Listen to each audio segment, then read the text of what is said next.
시청자 여러분 안녕하십니까? 뉴스데일리 베스트 시작합니다. 사람을 깎아내리고 헐뜯는다는 사전적 의미의 말, 폄훼, 그리고 사실과 틀리게 해석한다는 사전적 의미의 말, 왜곡, 또 사실이 아닌 것을 사실인 것처럼 거짓으로 꾸민다는 뜻의 날조. 이 폄훼와 왜곡 날조는 더불어민주당을 비롯한 좌파 세력이 윤석열 대통령의 영국, 미국, 캐나다 해외 순방을 대하는 태도였습니다. 온갖 트집을 잡아 사실과 다른 잡담 수준의 유언비어가 난무했는데요. 심지어 윤석열 대통령 부부의 장례식에서의 드레스 코드도 문제 삼았죠. 윤석열 대통령께서 입은 상의 정장의 행거치프는 장례식장의 예의가 아니다.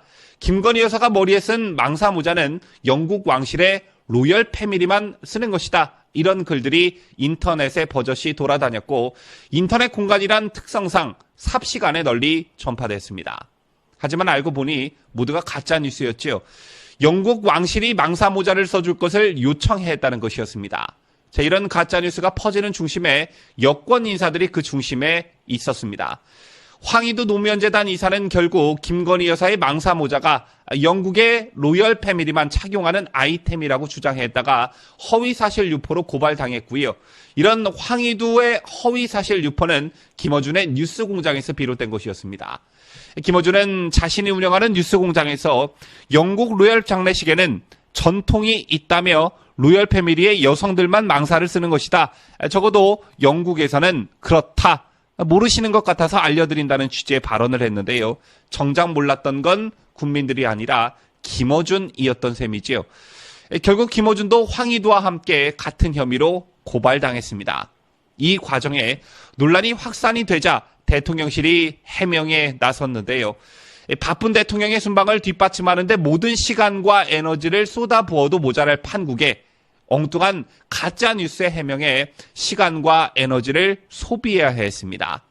이 밖에도 급기야 초청받지 않으면서도 영국을 방문해 조문 의전을 요구하다가 망신을 샀다는 터무니없는 주장도 난무했는데요. 이런 날조와 선동을 주장하는 이들의 특징이 한 가지가 있습니다. 그게 뭐냐면 확신에 가까운 태도를 가진다는 겁니다.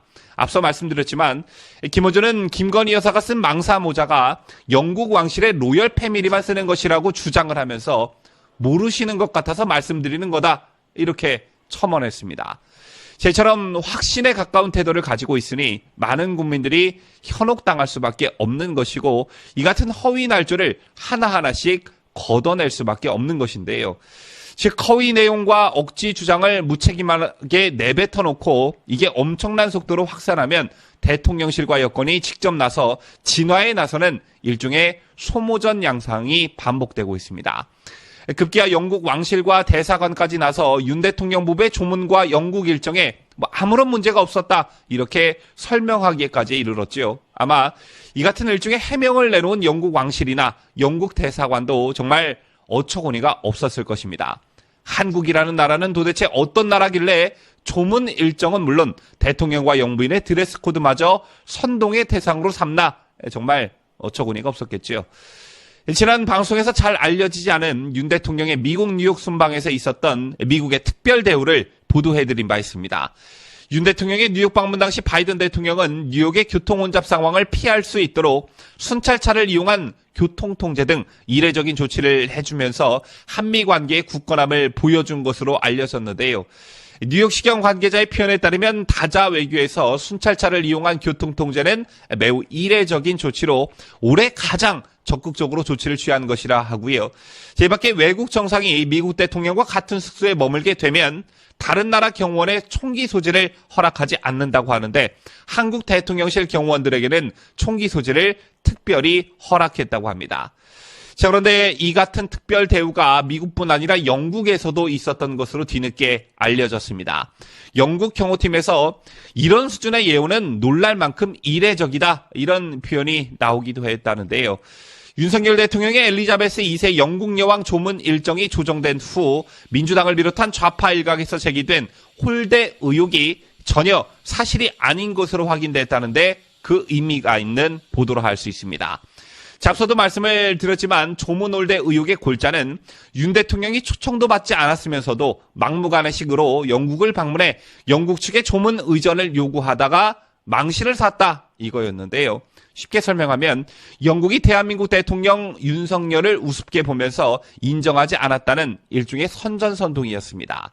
그런데 영국은 윤석열 대통령 내외에게 자신의 나라 경호팀조차 놀랄 만큼 특별히 예우를 한 것으로 파악됐습니다. 영국 왕실은 윤석열 대통령에게 방탄차 및 전문 기동 요원 경호차를 제공했다고 하는데요. 요원들은 대테러 경호 등의 경력이 20년이 넘는 베테랑들이었다고 합니다. 또한 방탄차는 영국 총리가 직접 타던 차량이었습니다. 여러분 아시다시피 57년 만에 국장으로 거행된 이날 세기의 장례식에는 미국 바이든 대통령을 비롯한 세계 주요국 정상과 왕족 500여 명 등 2천여 명이 참석을 했지요.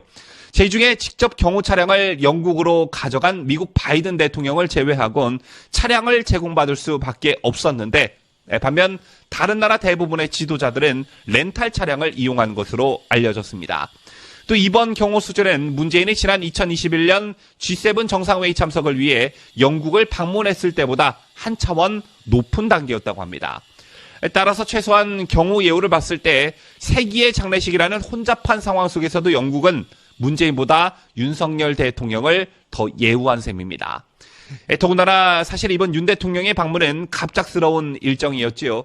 영국 엘리자베스 2세 여왕 서거 자체가 예상할 수 없는 일이었기 때문인데요. 그럼에도 불구하고 이미 예정됐던 작년 G7 때보다 경호에 예우를 갖췄다는 것은 의미하는 바가 크다는 분석들이 나오고 있습니다.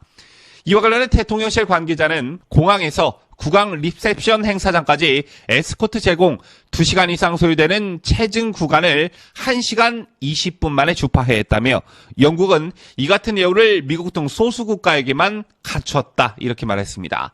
또한 영국의 경호팀은 순방 중인 대통령실 관계자에게 100여 개국 정상이 동시에 집결한 세계 이벤트에 한국이 이 정도의 경호 조치를 제공받은 것은 놀랄 만큼 이례적이라고 전했습니다. 또한 더불어민주당의 조문 일정 조정과 관련한 터무니없는 정치 공세가 극에 달하자 콜린 크룩스 주한 영국 대사는 윤석열 대통령 부부의 고 엘리자베스 2세 여왕 장례식 참석에 대해 왕실과 영국 국민들은 대통령 부부에 크게 감동했다고 말하기도 했는데요.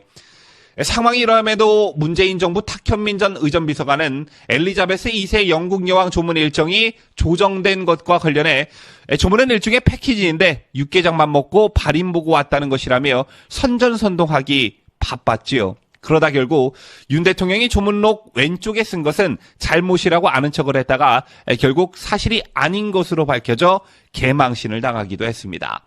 자, 시청자 여러분. 위기는 기회다라는 말이 있습니다. 윤석열 대통령의 해외 순방 기간 중에 MBC의 허위 날조 자막 사건으로 전국이 떠들썩한 상황이고 기다렸다는 듯이 좌파 세력은 윤 대통령의 탄핵을 주장하며 광장에 모이기 시작했는데요.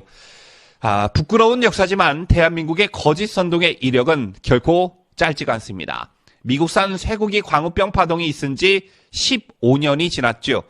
미국산 쇠고기를 먹으면 곧장 병에 걸려 죽을 것처럼 선동했는데 이때도 이명박 정권 출범 직후였습니다. 청와대의 외교적 정치적 치명타를 날린 건 다름 아닌 민주당이었죠. 또 이들은 성주 사드 기지와 관련해서도 사드 전자파의 몸이 튀겨질 것 같다는 거짓 선동을 일삼았습니다. 그리고 사드 기지에 우리 동맹인 미군이 먹고 자는 물품조차 반입되는 것을 필사적으로 막았습니다. 이런 거짓 선동의 역사는 박근혜 대통령 탄핵 때 극에 달했는데 차마 입에 담지 못할 거짓 선동이 걷잡을 수 없이 퍼졌고 결국 헌정사상 최초로 대통령이 탄핵당하는 일까지 벌어졌습니다. 그리고 오늘날 이러한 민주당과 좌파 세력의 거짓 선동은 윤석열 정권이 들어서고도 계속 이어지고 있는 것인데요. 보수파 정권이 들어서기만 하면 들풀처럼 번지는 거짓 선동, 위기를 기회 삼아 이번엔 꼭 단절했으면 좋겠다는 생각을 여러분과 함께 가져봅니다. 지금까지 저는 자유대한민국을 수호하는 뉴스데일리 베스트 민앵커였습니다.